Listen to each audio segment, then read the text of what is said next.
Goeiemiddag, ek is Hannes Jonker, orthopeed van die Orthosport groepspraktyk, waar ons alle dienste aanlewer van gespesialiseerde ortopedie in elke spesifieke gewrig, rehabilitasie, fisioterapie en biokinetika.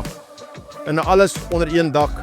Ons het in 'n vennootskap gesluit met Hoër Volksskool nie lank gelede nie, wat ons nou amptelik geopen het vandag. Ons is baie trots daarop. Waar ons vir die kinders rehabilitasie gaan gee vir al hulle sportbeserings. Ons gaan screenings doen in die voorseisoen of in die afseisoen, sodat hulle voldoende gekondisioneer kan wees as die sportseisoene opdaag.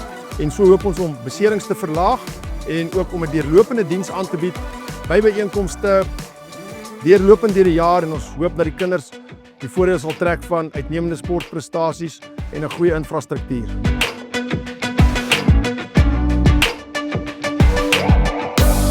Goeiemiddag, my naam is PW van Aswegen. Ek is die skoolhoof hier by Hoër Volksskool Potchefstroom.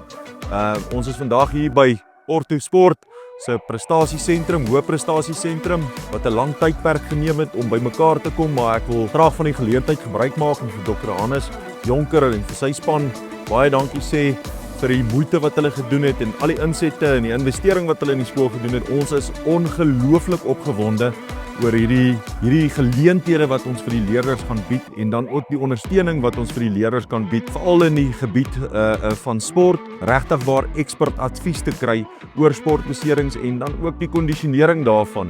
Ons wil regtig waar Volksskool se terrein kampus maak van uitnemendheid, ook 'n kampus waar jy een stop alles kan kry. Dankie vir die geleentheid wat ons kan hê om vandag hier te wees, en ek spreek seën oor hierdie gebou uit.